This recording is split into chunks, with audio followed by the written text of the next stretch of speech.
our senses, right? We can see, taste, touch, smell, and hear. You're looking for the best well, what the confirmation? Look up in the sky and you can see the constellation. Fathom a whole gathering of stars like congregations. All they here to let you know you ain't shit like constipation. My shit fire, get you higher than whatever you're blazing. And never stop, y'all, I stay real day out and day in. If your niggas don't get the message, I'ma send them a raven. It's time to eat, yeah, and we can feast the meal I've been craving. I'm the best at making it happen, I'm incredible at it. I thought I told y'all before, yo, I'm immaculate, man. I'm a whiz on the track with this abracadabra. Now watch me work my magic like Adakazam. Rattlesnake packing beats like a strap in the pants. While the click off in the lab and we back at it again. Like a crack addict out of rehab, we just had a relapse. You won't last spitting that garbage, throw that trash in the can, nigga. Hardcore, that's what I'm spitting. One sentence, have a nigga back in his bags. Good riddance, no repentance, bitch, I get finished. Keep it pimpin'. What's a popular pastime, it still is. Hardcore, that's what I'm spitting. One sentence, have a nigga back in his bags. So go fucking hear it. No repentance, bitch, I get finished. Keep it pimpin'. Rap was a popular pastime, it still is. We call it Tex Lorado, sit back and peep game. 5 players coming up, trying to eat in this game. Get my slab swinging, man, headed to the studio. Caught the last supper. Dangerous thoughts! Here we go. Click tight. Here we go. You got to love E-Dub. You got to love Click Tight. Welcome to Dangerous Thoughts.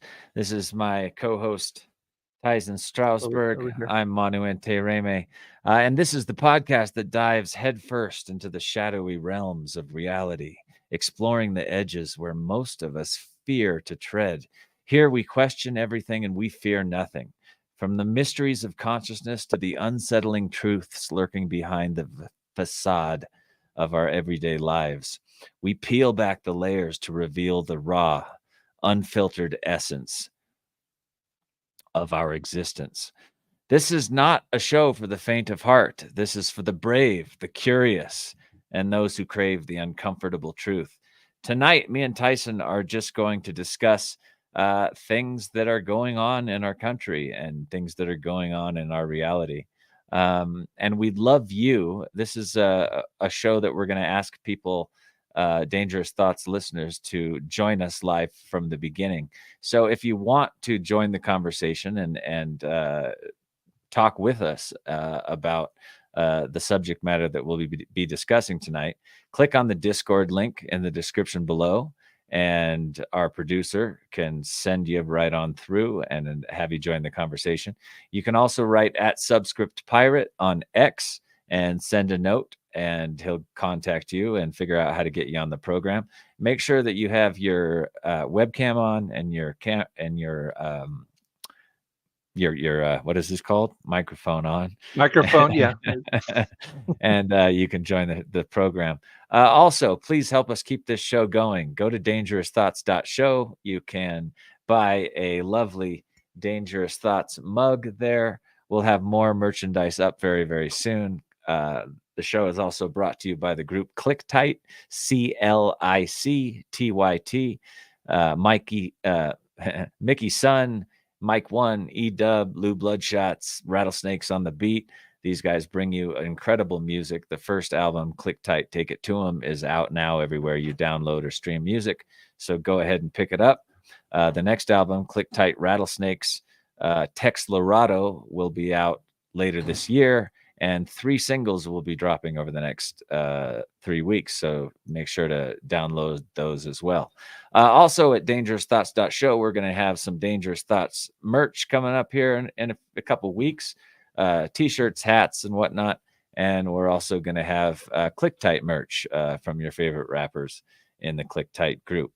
We're also looking for sponsors. So if you're out there and you want to help the show out, donate to the show, or have us sponsor us, give us a call, write me at my email. You can write me at my email that gets blitzed, but I will get the email because I always check it, manuentereme@gmail.com, and we can have a discussion. So Ticin, it was fun this weekend, and the reason that this show is not more prepared is I was preparing for a Star Trek convention, science fiction convention in Denver. And I went out there, and it was really, really fun, man. It was a wonderful time. A show called Captain's Log that's on like 30 networks across the country. invited me out there to have a Star Trek conversation in front of a hallway full of people, and it was really beautiful. I found out that the Star Trek fan base, really loves the character that I played and loves me, and that any hate that used to exist, and I don't think hate ever existed in the fan base. I think it was just behind the scenes and a couple people in the Star Trek community, and hopefully they've been fired by now and they've passed on. But what I found out is also that they're making a show called Academy. And when I was 24 years ago, when I was 22 or 21, I was making Star Trek Voyager, and I was getting all this gossip from the grapevine behind the scenes at the studio that they were about to hire me for a show called Academy when Voyager ended. And so I'm sitting there doing this panel in front of all these people, and the Captain's Log host goes over and goes, and also not Click Tight, also Star Trek Academy has been approved for production. And I saw all these great actors that they had got for it so far. And I was like, oh my God, that was supposed to be my show. So I've written everyone I know behind the scenes at Star Trek, and my agent and manager are calling them tomorrow. My good friend Bob Picardo got a job on the show. Congratulations to him. I think it would be cathartic and amazing if they brought back Icheb. So if you have some love for the Icheb character, tell Paramount, write the Star Trek organizations and the official StarTrek.com folk, and make sure to hit that bring back Icheb hashtag or whatever. But thank you for your love. Thank you, Denver. Thank you, Aurora Khan, for having me out. It was a blast.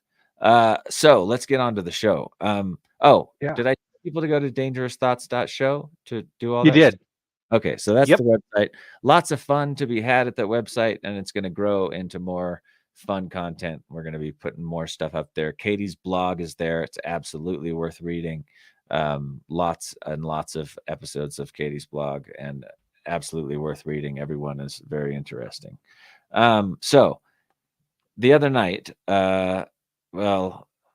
maybe 3 nights ago, I'm watching this show on CNN, and I can't remember the reporter's name. I know her last name is Lim, but she brought to my attention that there's some laws out there that are written to protect children from sexual abuse, and that these laws are being used by prosecutors in some states and DAs in some states not to protect children, in my opinion, and in her opinion, the reporter that did this piece. For instance, I don't know if we have these pictures, but I took some pictures of the show I was watching. There's this kid named Zach, who at 14 years old, basically what they've said and what they've discovered is that sexting is a big thing with teenagers these days. More than ever before, teenagers are sexting and becoming sexually active at a young age and high school age. So the way that the laws are being twisted, for example, is there's this kid, Zach, he is 14. He's a Star Wars fan, a Star Trek fan. He seems like a really sweet kid. There he is. And he's talking to, that's him wearing his Wookiee mask, right? And he's talking to a 17-year-old girl online, and you can see he's like, just hitting his puberty years and trying to get his life together and flirt with a girl. He ends up sending the 17-year-old girl a picture of his penis.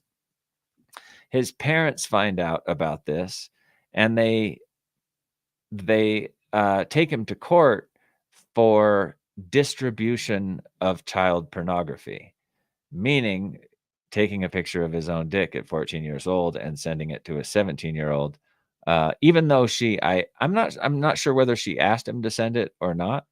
But I found that so strange that this kid could be facing 40 years jail time, believe it or not.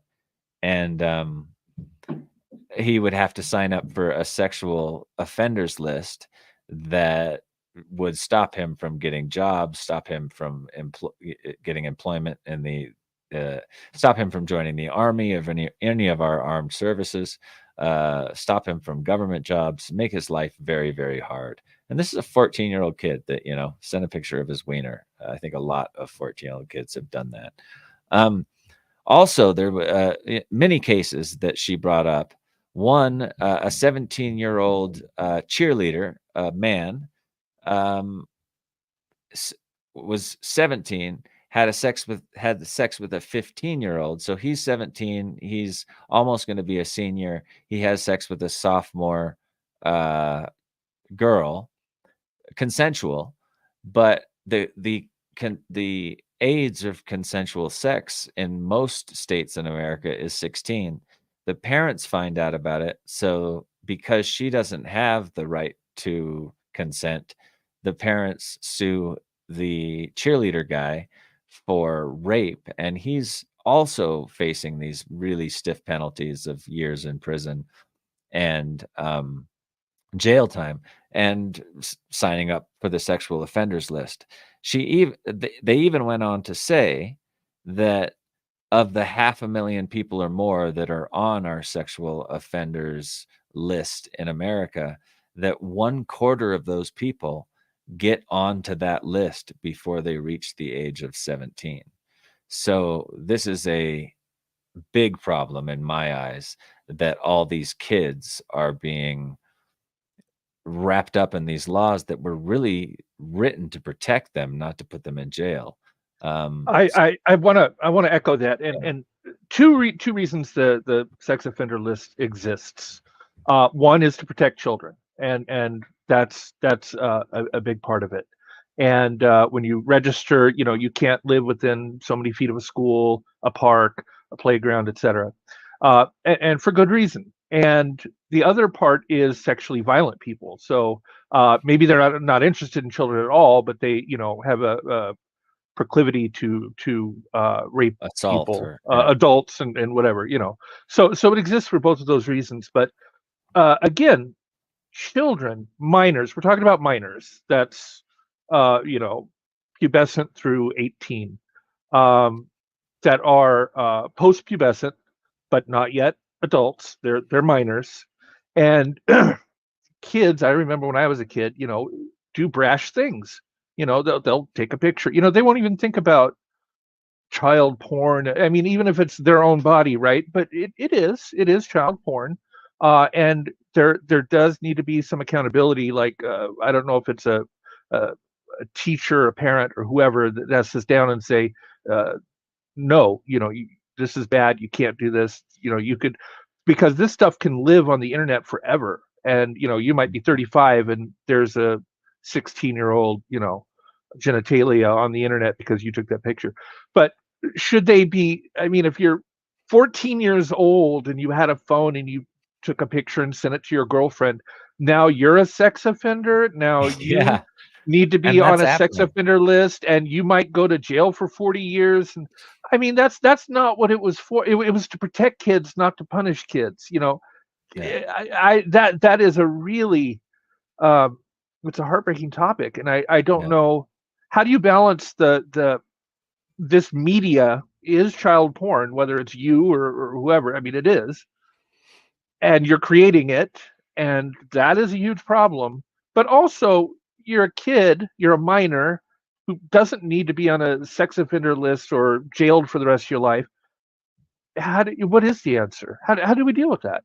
Yeah, it's tricky to me. I've been thinking about it since I saw this, and I mean, I thought back to high school, and I remember that my first girlfriend in high school was a senior when I was a freshman. So I was 14, she was probably 17 or 18. And I didn't even think twice about, luckily my parents were hippies. They weren't going to sue her for showing me a good time. But there are very many parents in this country that don't want their children having sex in their teens, even though many do. And so they're putting these kids in very precarious positions of, especially if it's like a 17-year-old The other, the one I talked about, the cheerleading guy that slept with the 15-year-old, that was consensual sex between them both. They felt like they were in love with each other. That's a nice little map here. So the legal age of consent varies from 16 to 18 years from state to state. In some states, close in age exemption exists to decriminalize consensual sex between two individuals that are both under the age of consent. But you see most of the country there is 16 years. And then the rest of it is 17 and 18. But in those places like Minnesota and middle of the country and other states that you saw there, when the age of consent is 16 and you've got a 15-year-old sleeping with a 17-year-old, things get really dicey, and a lot of kids are getting wrapped up and hurt in this. I think the way to fix it is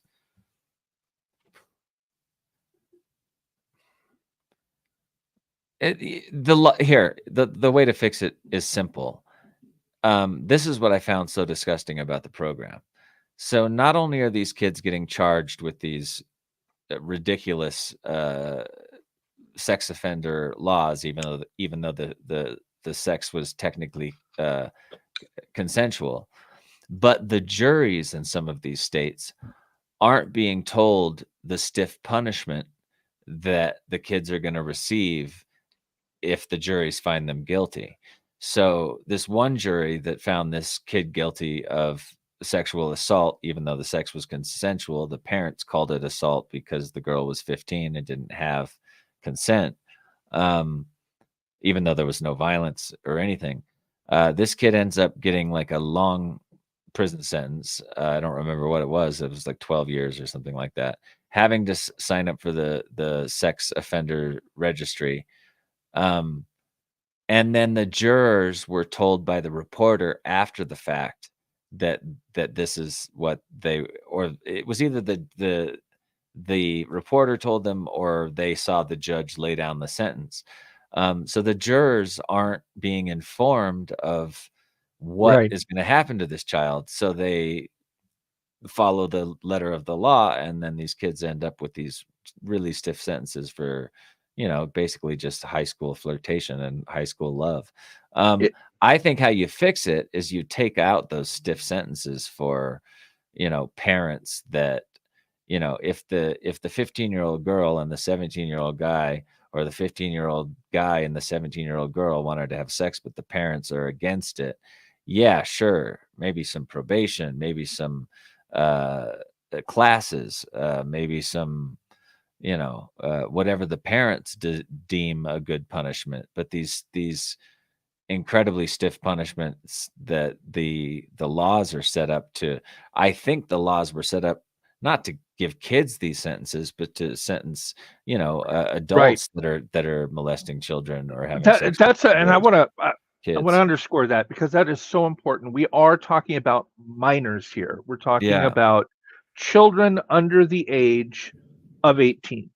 Children. Now, if you're 25 and you're boring in a 15-year-old, you're going to go to jail. You're going to go to jail for a long time. It's just understand. If you're a minor, though, that's what I don't get. I do understand, and oftentimes it's because the parents don't like the other kid, right? So if there's a year or two between them, so say 16 is the consensual age, right? One person's 15, one person's 17. Most people, if you're with your spouse, are at least 2 years apart. I mean, that's not that's not big news. But if the parents of the 15-year-old don't like the 17-year-old, they can put him in jail for a very long time, just because they don't like that kid. On the other hand, Manu, like what you were saying, you might have parents that are just fine. Oh, he's such a nice kid, and we don't have a problem with it.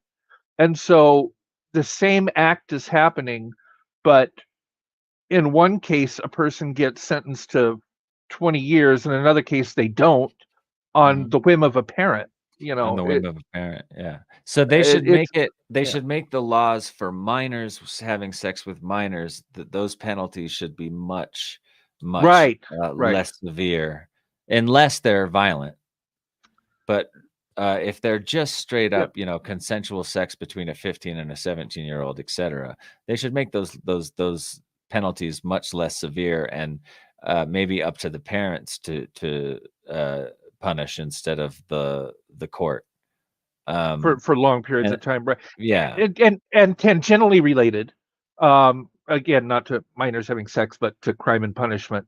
The United States locks up more of its citizens than any other first world country in the world. It is ridiculous, and we way over punish. Now, I am not suggesting that people who do sex crimes or crimes against children, etc., ought to receive low sentences. I'm not talking about that at all. Moving on, me new either. Just subject. New minors and new minors. subject. Yeah. New subject. New subject. Yeah. People that commit, petty crimes and another thing. We tend, or drug crimes, that's another one where, if you're caught with drug paraphernalia in Florida or a Vicodin, you could get 20 years. We way over punish people, and you don't realize I've been arrested. I spent the night in jail one time because I didn't pay a speeding ticket. I had got a speeding ticket. I went to court. I was ordered to pay, a certain amount of money. I made payment arrangements. I started paying it. Lost my job. Didn't have the funds, and after a while, you forget about it. And like a year and a half went by, I didn't even think about it. And then the sheriff show up one day, and we have a bench for it. I'll tell you, 24 hours in jail. As soon as those bars slam shut, it's a different story, isn't it? Yeah. And you have to, most of the people that no matter how bad the crime is, if you spent a couple of years in there, you're thoroughly punished. Believe me, it's not a slap. Yeah. It is. People say, "Oh, 2-3 years, that's just a slap 2 on the years. wrist." Okay, well, you go sit 2 years and tell me what a slap on the wrist it is, because it is not. It is, and when You we go sit in your bathroom with another guy for 2 years and you can't leave except for a few minutes a day to eat and maybe 45 minutes to walk around a gym, and tell me it's yeah, not. tell me that's not it is horrible. And when we institutionalize, what that means is if you put somebody in prison for 20 years, and then they get out, they don't know what normal behavior is, because for 20 years, normal behavior is, beating up somebody to stay alive, or shanking somebody, or stealing food, or getting raped, or being the person who does the rape.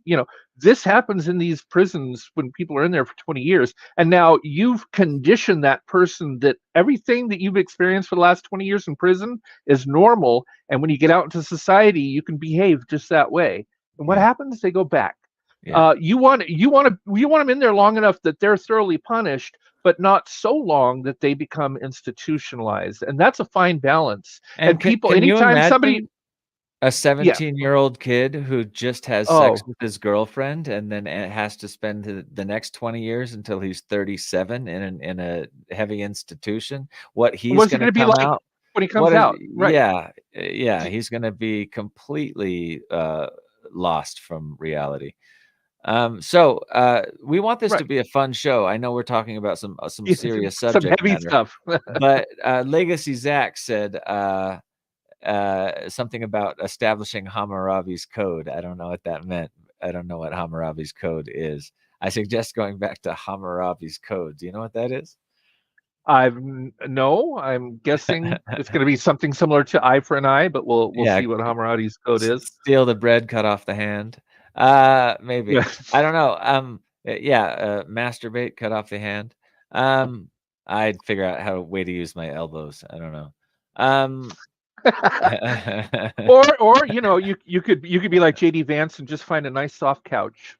Yeah, that'll true. work too. Yeah, okay. Hammurabi's code: eye for an eye, tooth for a tooth. Okay, does that's that what I mean thought like it was. a 17-year-old that has sex with a 15-year-old that says that she's down with it, but then the parents come in and throw the kid in prison?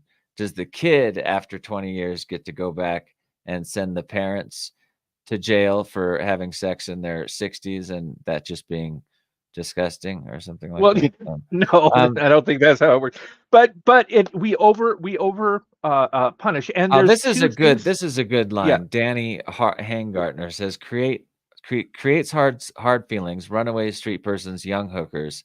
Parents screamed at by social workers, daughter on TV about horrific home life. Not much we can do when persons reach a certain age, especially if they're punished Right. for their curiosity in puberty.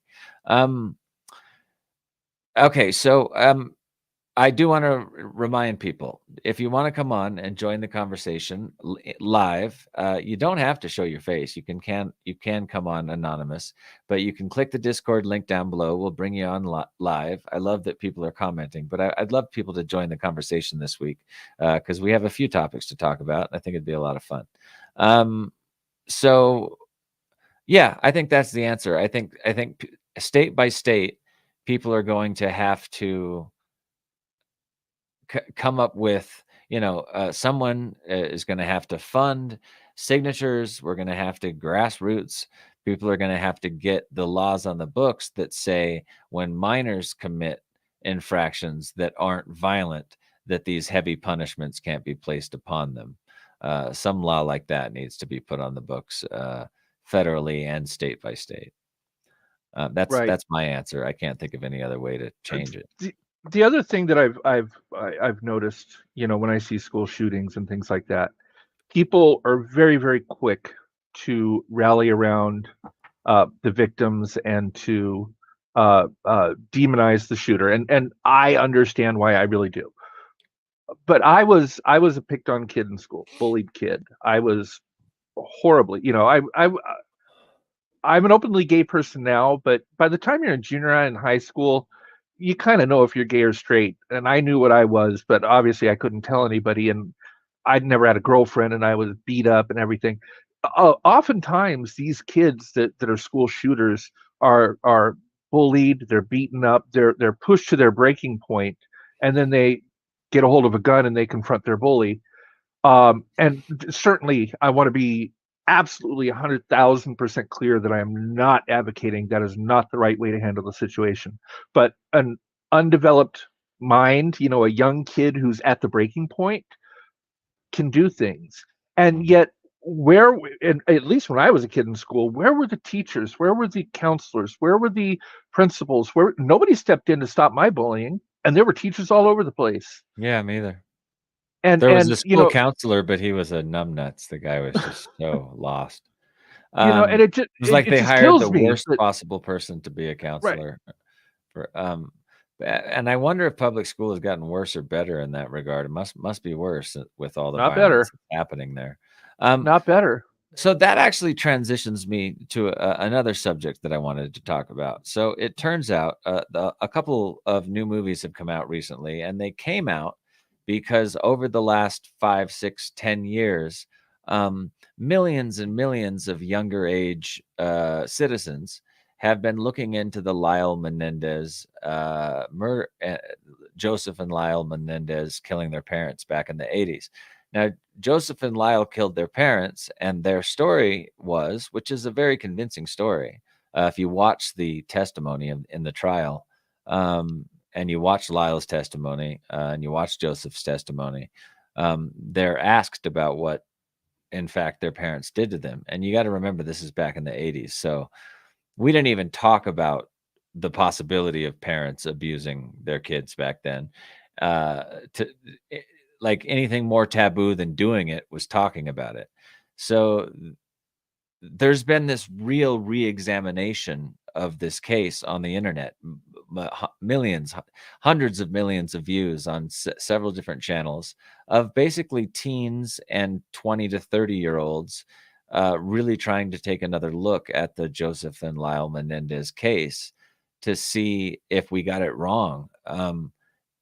Now, what these two kids did, if you don't know, is they took shotguns when they were like 18 and 21, and they went and completely brutally murdered both their parents. Certainly not the right way to handle it. But what we know about abuse these days is what was happening to these kids all the way from the time that they were little. Is the dad was a tennis coach. So he would teach the kids, they would hit balls back and forth, and then the dad would shower with them both.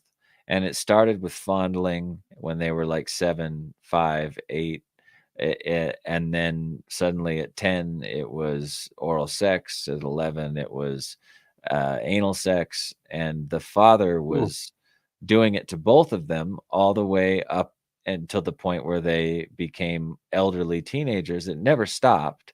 And so when the two kids would say to dad, I don't want to do this anymore, I don't want you to touch me anymore, the dad would threaten them with his power. He was a rich, just Beverly Hills. They lived in Beverly Hills.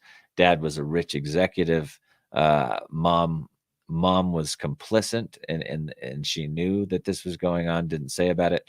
Family members actually testified at the trial. Over 50 different people witnessed weird things that had happened to these That was kids. my next question. They didn't just make this up to get off the hook. There's actually there's proof actual that this was real evidence from a lot, uncles, aunts, cousins, that there was definitely a real problem in this household.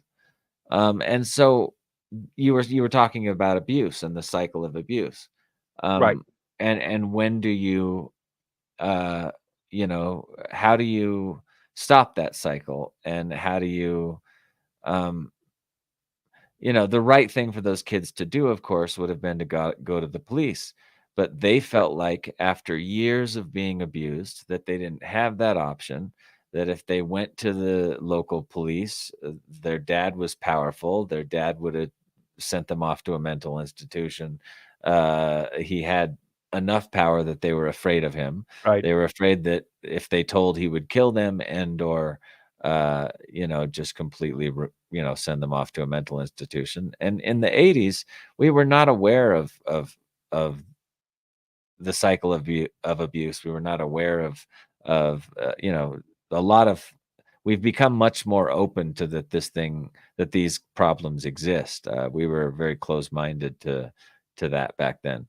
Talking about it was even hard. So I'm wondering if they should let these guys out of prison at this point. And from the little bit I saw about the documentary and listening to Lyle and Joseph behind bars as older men these days, I don't think they're dangerous. I think they didn't do the right thing. But when you've been abused from a young age all the way till adulthood by a very powerful man, and Right. a wife that or a mother that takes the side of the husband, I could see how those young men felt like they had no other option. They had no other way to go. With I regard don't. to right and wrong, because this is Yeah. about, right and wrong, and were they justified in what they did, and under the circumstances, maybe they are justified in what they did. I don't think they're justified, but I think a life term or the death penalty, I think, is what they first got, or something like that. I think that knowing what we know now about abuse, they should at least get a retrial, maybe manslaughter instead of first-degree murder, or I think there's a bunch of different defenses, like time served, and looking back on the case, back in the day, it was terrible because they cried on the stand. And if you take the time to go back and watch Joseph and Lyle's testimony, and the pain that they're obviously showing getting asked these questions, you'll see these guys aren't acting. They would have to be both Academy Award winning actors, and neither of them were actors at all. Right.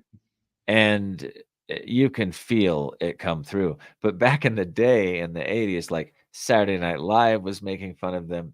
Everyone was doing, almost every comedy show, late night show was doing the Menendez brothers. And before the sketches would be like, before they even asked a question, they'd start going, Before that, it was Lorena Bobbitt. Yeah. Remember? And oh Yeah. boy, were there sketches and comedy about that? Yeah. And once you belittle people that much, Right. then their credibility becomes completely destroyed, and they become just, whatever the court and the law wants to do with them. I found it really interesting because I always thought of Joseph and Lyle Menendez as monsters that killed their parents. But re-looking at it from a 30 years later perspective, I went, wow, these were actually abused kids, and what's the right answer at this point? It was very interesting. I'm guessing that Zach has an opinion on this, and he'd like to share that with us. Did he? Did he pop something up? I think he's on the screen. Oh, he's here. All right. He's here. Yeah. Zach was the first one to join us. I've been putting messages out. If anybody wants to join the show at any time, feel free. The links are everywhere. I'll also DM you a link if you want. So yeah. And right at Subscript Pirate on X, as well as clicking the Discord link, will get you through. Yo, Zach, thanks for coming on the show. Thanks for joining the convo. I know it's a serious one. Always. But Yeah. Pretty serious. So did you want to comment about some of these kids getting, the numbers was what was crazy to me. 1/4 of all sexual offenders get put on that list before the age of 17. That blew my mind. That was like, that's way too many kids getting caught up in these laws. Otherwise, if you wanted to talk about Joe and Lyle, we can go there too. I mean, to bring a point on that, I think it comes to the culture that we kind of have put ourselves into these last few decades, honestly. I mean, it's the culture, it's the lack of family values, in my opinion, that we've lost. I mean, and it's kind of like it's gravitated towards like an unregulated sexual marketplace. Like, I'm all for unregulated marketplaces, but when it comes to the sexual marketplace, that's not something that you want unregulated. Because I mean, you start seeing all the degeneracy and all the sickness that comes about, and it's always been out there, but it really goes. I mean, I'm a Christian, so I'm going to go on a Christian tangent on this, because Paul actually talks about this in his letters. Many of his letters actually stands out on what the sickness through the downfall of Rome was like, and that's how you kind of see you're at a crossroads of the end of a culture, right? That's when you see the decadence. So when you lack values and you don't have a strong family structure, you start seeing just sickness. Sodom and Gomorrah, right? I mean, what was Sodom and Gomorrah? Sodom and Gomorrah, yeah. Yeah, those people showed up to rape angels, for God's sakes. I am a gay man. But I was also raised a Christian, believe in God, believe in Jesus. Mm-hmm. And I try not to engage, other than the fact that my partner's a male, not to engage in sexual depravity. Like, I don't run around, looking for animals to, or other people. I'm not a freak. I don't think I'm good enough looking to be a freak anyway. What's it called? I just heard of this thing called needle play, where they drive needles through your flesh to the point where it hurts so bad you get a serotonin blast of pleasure, and then sex is involved. I mean, to each their own if people are into that, but man, come on, that's some fucked up shit. I don't even do a paddle, like not even that. It's like get naked and we'll roll around a bit, and then I'm done. I have very low standards. Yeah. Well, that's what sex is supposed to be. Sex is supposed to be love. I mean, it's like it's an energy. It really is an energy connection between you and your partner. Whether you're gay or straight, it doesn't matter. So it should be about love. I mean, roll around, get naked, and do your thing, right? And then it's also about, for the heterosexual aspect, it's about procreation and supplying the species as well. So what happens though when a heterosexual couple wants to have sex, and let's say that they're married and they're monogamous and they're following God's law, but they're not ready to have kids yet and they want to use contraception? Catholics, now there's all kinds of Christians, Catholics specifically don't approve of contraception. Where do you stand on that? Where do I stand on that? Right. I mean, to each their own, in my opinion. I mean, you can't stop somebody from doing something like that. But Well, if they're married, honestly, if they're married, I mean, but they're not ready, right? I mean, you got to they're not plan things. right. So, Right. They're not ready to have I kids. don't. They're married, Yeah. but the Pope doesn't want you to use a condom. Still? Well, there's some issues there on that Pope. Well, there's some issues with the Roman Catholic Church in general. Period. Come on, the Roman Catholic Church to me is like the epitome of bad Christianity. You know, I have nothing against the Christian Church, but I'm going to give Pope Francis. Pope Francis gets props, though. I like him. Now, Benedict, I'll hold my tongue because I don't want to piss off any Christians or any Catholics. But Benedict, but appropriately named. But Francis has been pretty cool. I mean, considering how popey popes are. Yeah. How popey popes well, and also this is one of the things. I don't agree with hierarchies. Before Lyle Menendez, right? The whole church scandal hadn't come out. We hadn't found out about the 15,000 priests in Boston and around the world that the Roman Catholic Church was protecting as they raped boys and raped children. Like none of those things had come out when these kids were put in jail. So I find Lyle. Yeah, I think there's an issue on that. I mean, I honestly, people have their quirks, people have their sexual quirks, and I mean, you have the Catholic Church that has this infallible canon law that says that priests can't marry. It's like, well, why can't priests marry? I mean, let them. I mean, actually, the holiest sacrament of well, the infallible law is for the Pope. The infallible law is the Pope. It says that the Pope, but still they don't want their priest to marry. If the Pope says it is. Yeah. Right. If the Pope says it is so. The Pope can't be wrong. He's infallible. That's the infallible law. It's specifically for the papacy. But I'm a non-denominational Christian, and so I've got to examine other Christian religions such as Catholicism, Mormon, Lutheran, Baptist, Episcopalian, et cetera, all Christian, right? But completely considering that, this book right here, Holy Bible, right? They're all based off of this one book, and yet they have radically different views about what, is hell a literal place? Is it metaphorical? Is it figuratively speaking? Is it a parable? Is there a lake of fire? Each religion will tell you something different. Well, to me, that's the problem with organized religion. You've got a book here that from the Torah to all the books in the New Testament that say everything from eye to an eye to turn the other cheek. And so you've got a book that really you can look for anything you want to be God's word, and interpret it the way you want to. And so when organized religions get together and interpret the laws, then you've got Christians fighting Christians and organizations, disagreeing with each other. And I was watching a documentary the other night on how many African American men and women are joining the Muslim faith. And I know that just in the Muslim faith alone, same thing with the Quran. Like some of the easiest religious books to get your hands on are the Bible, the Quran, the Torah, if you want to go to a synagogue.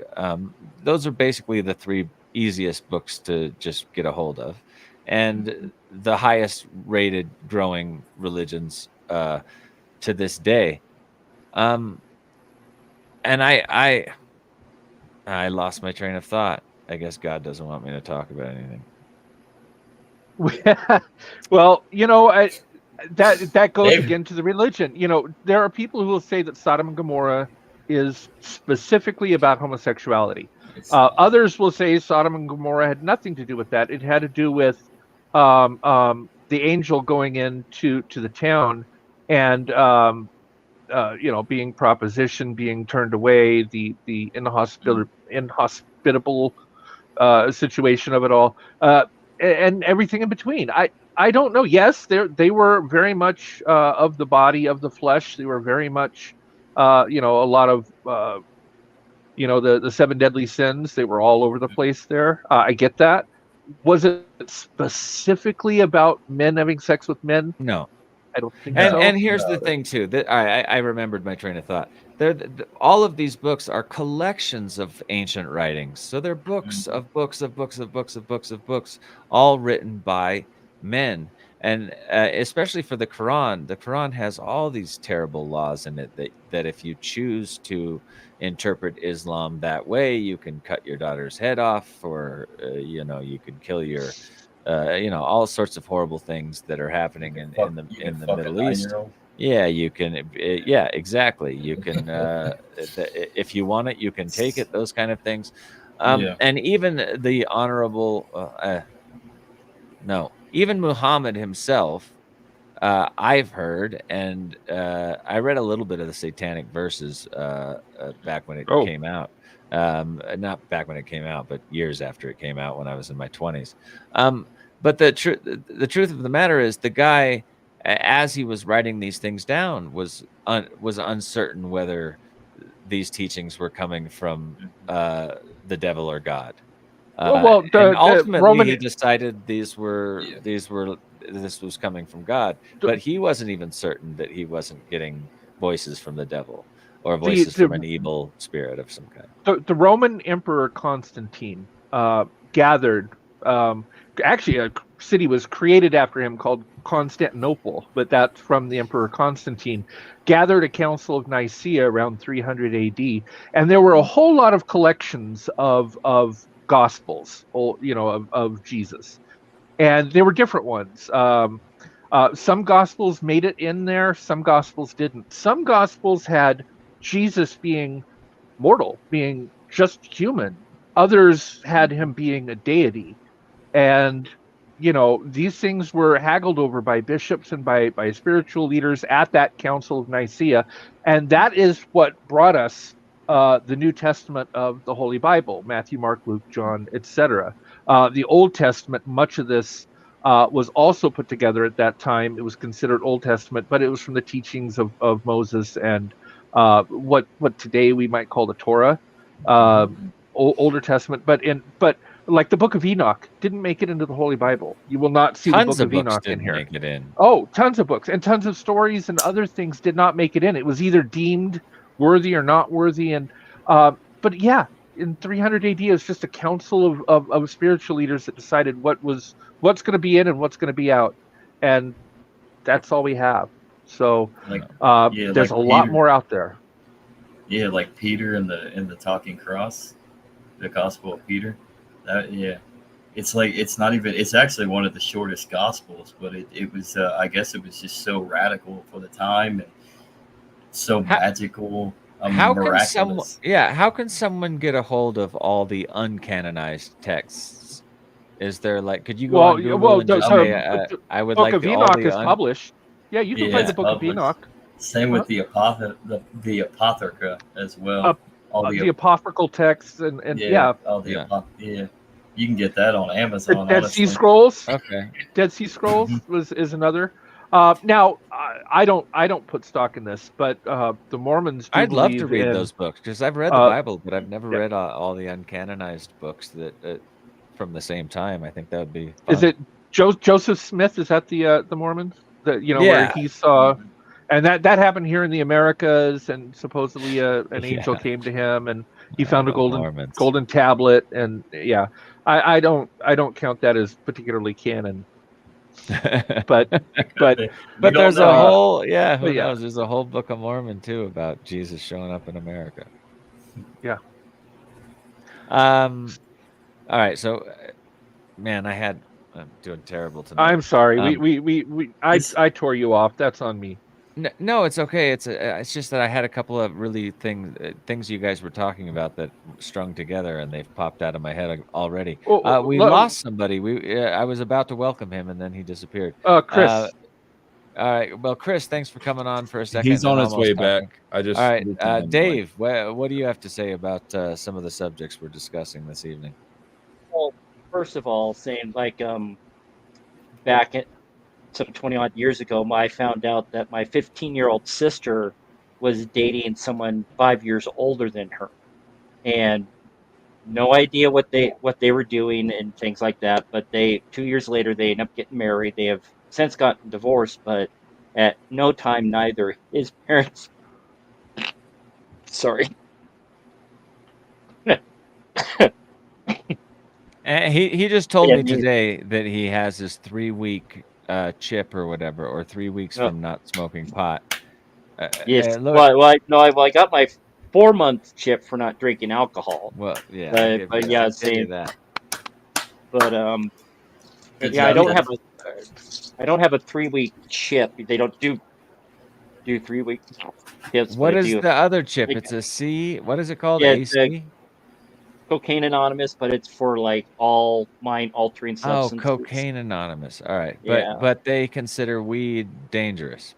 Well, they as well. just consider it a mind-altering substance. Is what they classify it. So as long so it's Well, another happiness form is of a mind-altering sobriety. substance. Yeah, I mean, that's body, great. the body Serotonin creates its giving own you happiness serotonin, is a mind-altering substance. the body can create its own opioids and its own dopamine and serotonin and right. I mean, those are all mind-altering, but they're completely natural and healthy, and you should have them. Otherwise, you just walk around looking like this. Yeah, but this Ticin could be a mind-altering substance. I could just like whack someone across the face. If I whacked it against your head enough, your mind would be altered. Yeah, but yeah, welcome, there's a 5-year gap between my sister and my now ex-brother-in-law. Well, then you're talking about 20 and 15. That for me, that's easy. That's an adult and a child, and if the man was punished for that, then my grandparents, you gotta write a law somewhere. My grandparents were 2018, and they got married, and they lived their entire life together. And it might have been illegal, but I wouldn't be here if it wasn't for them. 2018 isn't illegal, but 2015 is. I think she was 15 and he was 19 when they got married, but she got married with her parents' blessing. Yeah, but she was 15 though.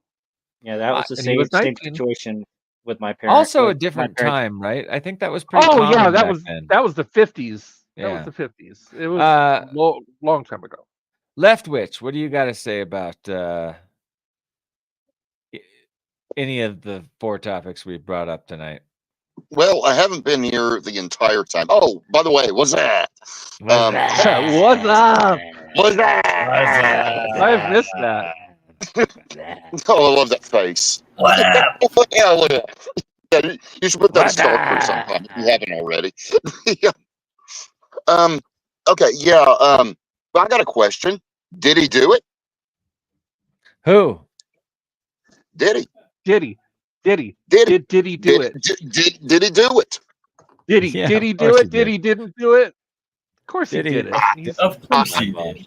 Yeah. About time. Okay. All right. And he's So about to get Epstein. As far, all right. So this is another thing you brought up, as happiness as a mind-altering substance. I want to comment on that because a couple weeks ago I brought up Peter Nygard, and I think this is a really scary thing that's happening in the world.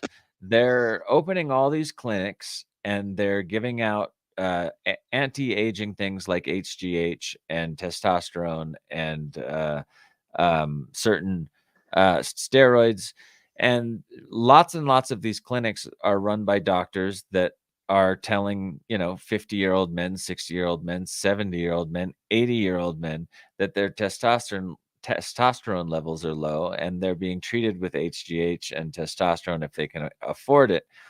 And I know just from the secret Hollywood, by the way, if you're a movie star in Hollywood and you go from just being like my sized to putting on 50 pounds of muscle in 3 months, guess what? The studio bought you a trainer.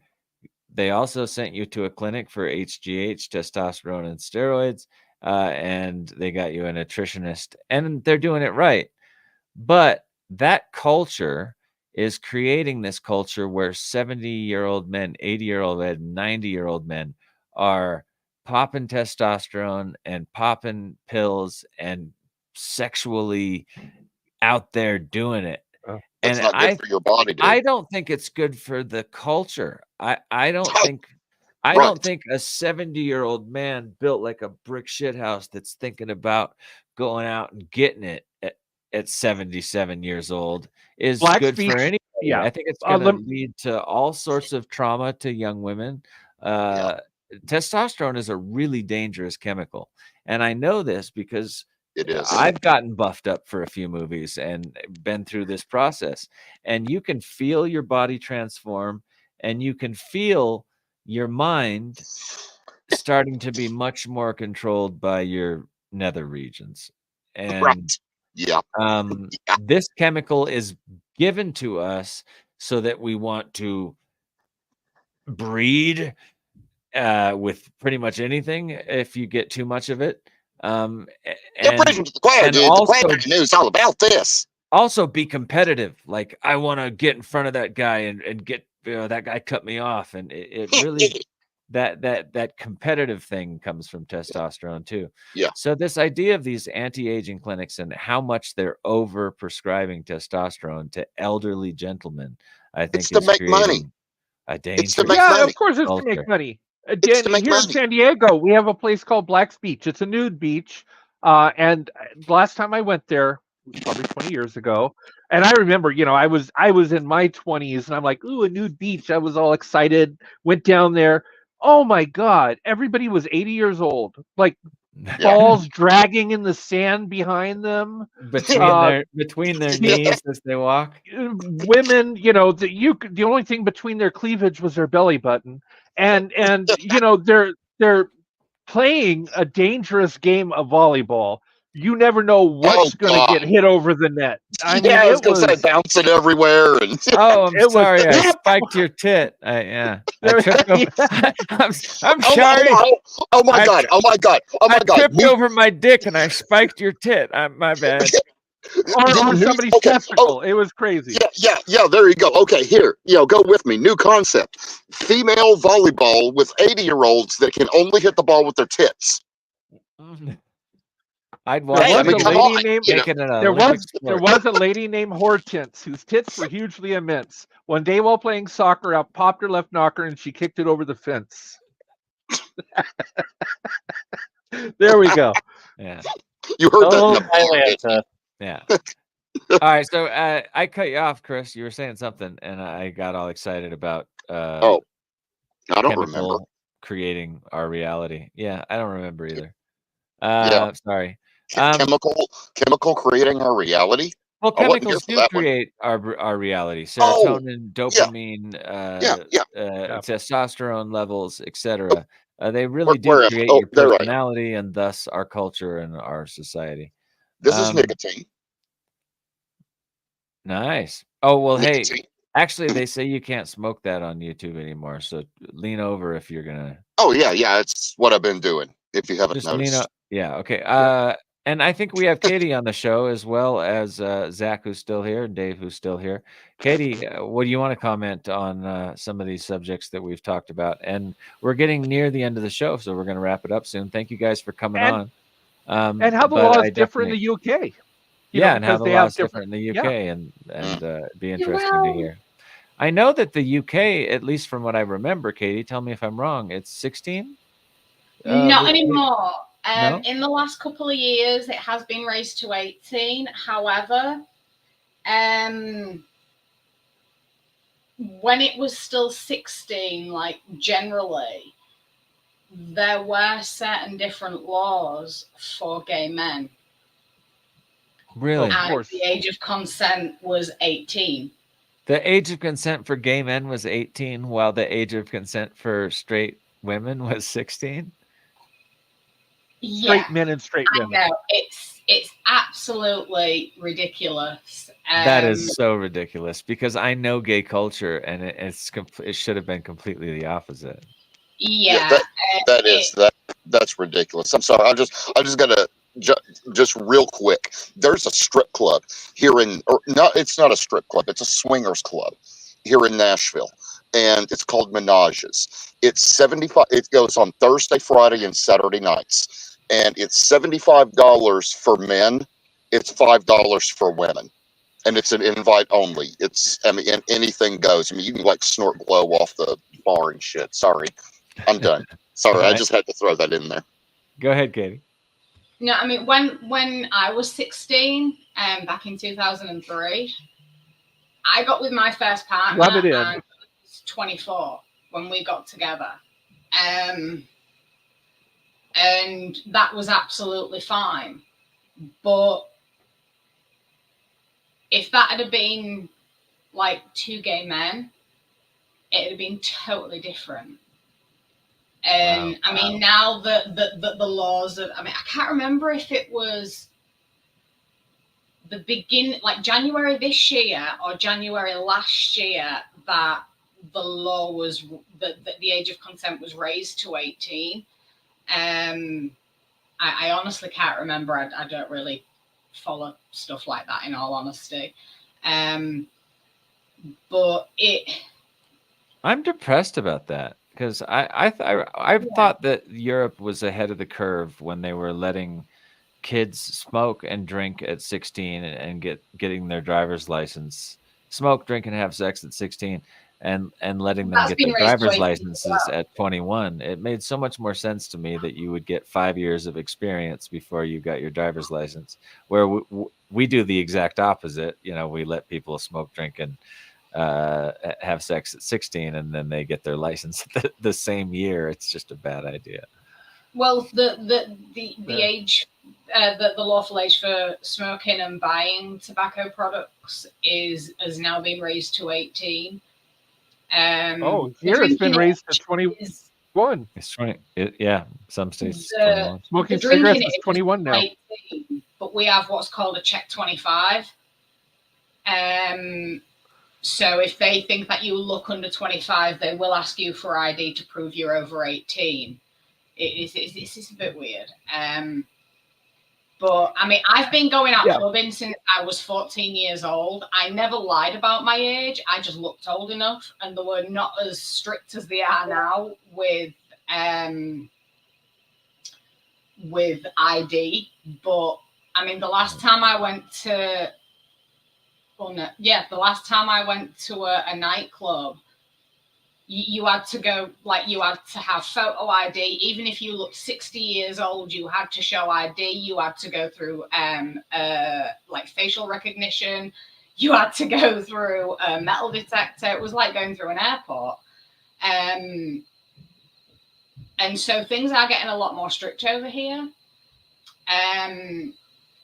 Religion isn't as strict across here as it is in America. I mean, you know, America's going to love me when I finally land. You know, I'm a lesbian, I'm a witch, I'm covered in tattoos, I've got a potty mouth, you know, they're going to bloody love me.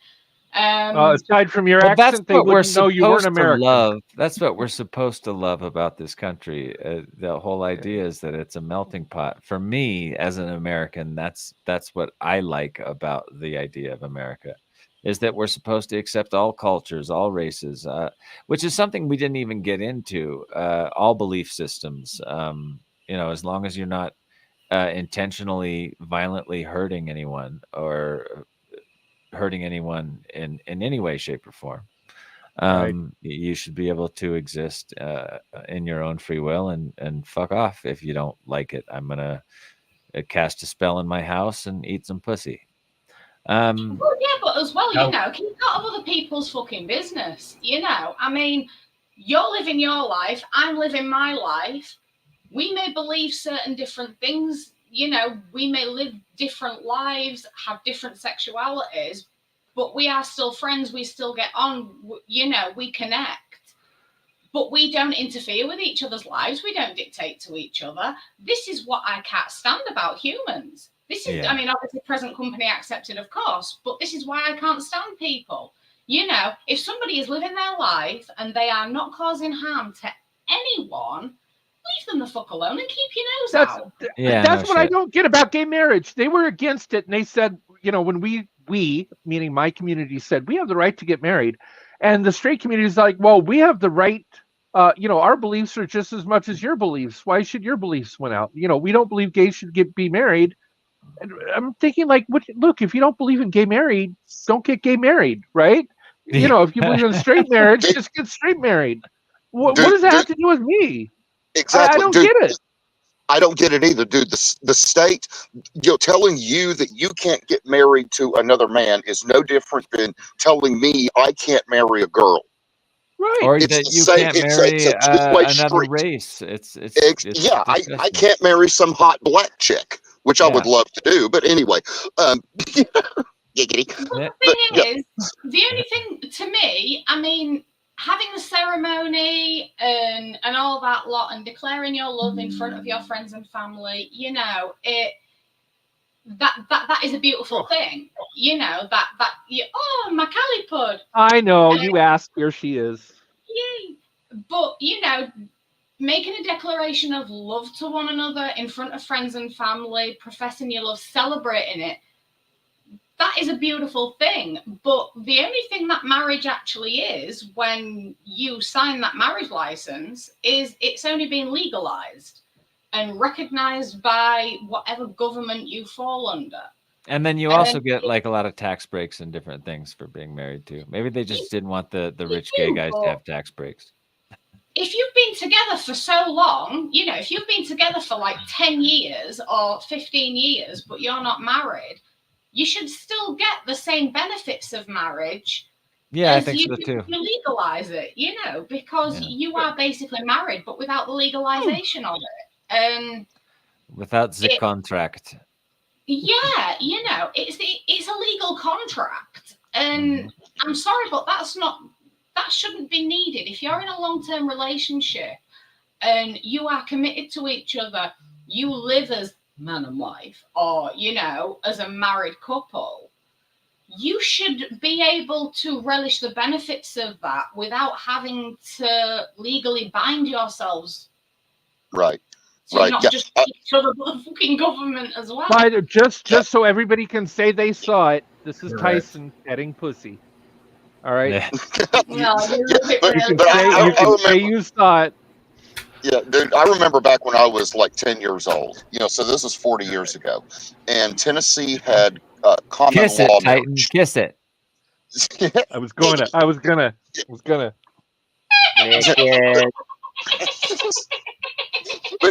But anyway, you know, 40 years ago, I don't know if it's still legal or not, but Tennessee had common common law marriage. So okay, there's Tyson kissing pussy. Now we're getting it. All right. Now we're getting into illegal areas here. Hey Tyson, you just got a little X-rated. Yeah, look at like you're on OnlyFans. Anyway, I got hair in my mouth, just like the real thing. Oh yeah, I've done the same thing. Trust me. But that was down at the strip club. Never mind. But anyway, 40 years ago, Tennessee had common law marriage. So if a man and a woman had been living together for 7 years, you are legally married. I don't know if it's that way now or not, but that was called common law. Yeah, some states. California used to have it. We don't anymore, but we used to have common law. Yeah. Mm-hmm. I know it's been repealed by a lot of states. Probably not in Tennessee. I mean, hell, you know, you can marry your first cousin here. Well, it's cool. So I want to let you guys know a couple things. I'm not joking. That's I had a crush on my first cousin, but I, never went there. I've always been stronger than my dark urges. Oh, she was cute though. Anyway, still is calm down, Donald Trump. We don't need to hear about your daughter. All right. Yeah, gross. So all right. So can we all agree at least that Christian nationalism for our country to be a Christian nation, bad idea? Can everyone agree on this? Oh yeah, it's bullshit. Yeah, right. Absolutely. Zach? And I'm a Christian saying that's a bad idea. I'm a Christian, and I think it's a bad idea look what happens when you have religious nations. Look at Israel. Look at Pakistan. Look at it. Religion should not control the nation. This nation was built on the freedom to be religious or atheist or whatever religion I want to be, as long as I just commune in my own little house and do my own little thing. That's my business. Our If I want to go to church, forefathers that's my business. understood that a Yes, religious nation led to tyranny. and Yeah. it always has. And look at all the religious nations around, and look where it's got them. Yeah. Jay Spell says, so here's a hypothetical. If gay marriage is legal and common law marriage applies, do two same-sex roommates who live together over 7 years become married by common law? Common law. The way it works is it's not two, like a man and a woman who are roommates for 7 years. It's a man and a woman who are in a relationship for 7 years are considered common law. If you're you gotta be dipping that wick. Yeah, let's say you went for your doctoral, right? So you're in college for 8 years, and this woman bunked up with you for 8 years. On the wild baloney pony. Yeah, if you were not in any kind of if you were just roommates, doesn't count. Now you gotta be sailing on the skin boat to Tuna Town. Hey, he brings up a good point. If you are in a common law state and you are a gay couple and you are in a gay couple relationship for more than 7 years, are you considered gay married? You got to be rubbing those one-man rockets to the moon. I would have thought so. Yeah, it would have to be based on. Yeah, it would have to be based on, is gay marriage legal in your state? In Tennessee, it's not. Yeah. Well, no. It's legal. It's legal in all 50 states. That because the Supreme Court made it so. It doesn't matter. Yeah, Supreme Court overruled it. Then the states decide. And gay marriage in Tennessee is not legal.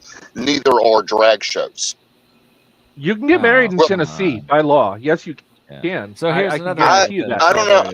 I have to check on that. I don't think you can. Yeah, Supreme Court Supreme Court said it's legal in all 50 states.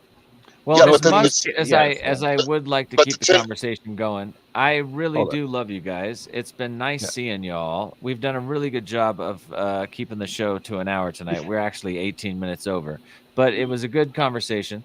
Let's wrap it up with the idea that, one, let's get these kids some help that are getting stuck in the system of laws that was built to protect them regarding minors having sex with minors. We need to do something about this. You should absolutely watch the special on CNN. I wish I could remember the lady's name, something Lim. She's a wonderful reporter. She's got a show on.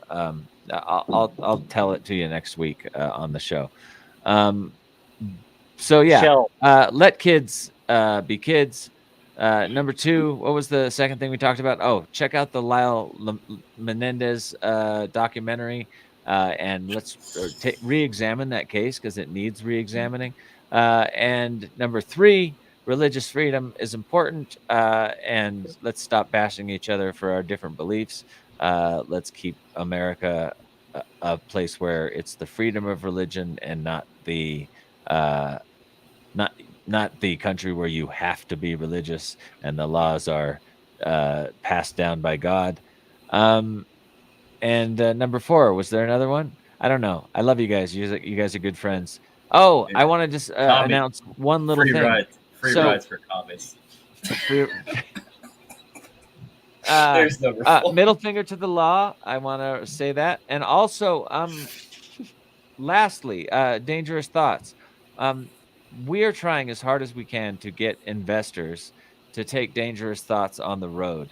And so here's my whole pitch, guys. I want to get 4 to 6 to 8 people on a bus, and I want to take dangerous thoughts on the road for 12 weeks and go do a bunch of crazy stuff. Each week, a new guest would join us from the world of science fiction, like a Tim Russ or a Doug Jones, whoever we could get from the science fiction community to come join us for a crazy week of naked ghost hunting or jumping out of an airplane. And we would take the time to, make this a great show, 4 weeks of pre-production, deciding who we were going to interview, what celebrities were going to join us for what leg of the journey across the states. And we would maybe call it Dangerous Trek for those 12 weeks while we cruised across the states doing wild and crazy things and interviewing the 30 most amazing, interesting people we could find on our incredible road trip. So I'll let you know more about that. But if you are out there interested in investing in Dangerous Thoughts Road Trip, we would love to hear from you. You can contact me at manuentereme@gmail.com. I also have an investor in the wings that is excited about this prospect. So cross your fingers, and maybe we'll be able to cross the roads and see all of you next year on a Dangerous Thoughts trek across the United States. So stick with us next week for more Dangerous Thoughts. Thanks for joining us tonight. Keep your thoughts dangerous. Keep your thoughts open. And hey, Manu, thanks for hanging out with us at Minicon. Hey, Aravic Sonder, thanks for tuning into the program. Tune in next week. Thanks, guys. Bye-bye.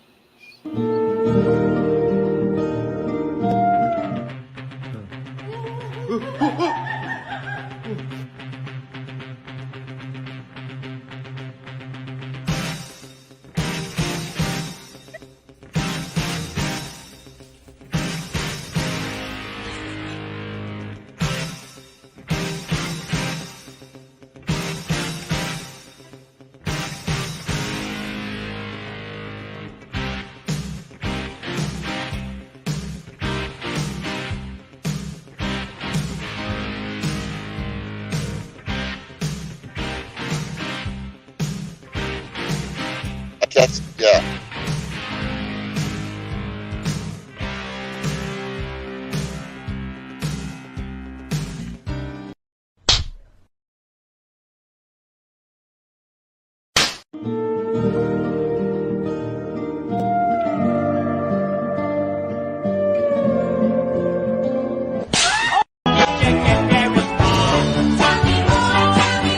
Does he look like a bitch?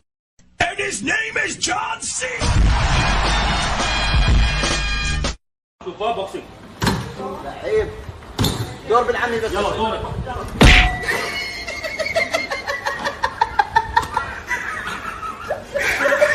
صب الله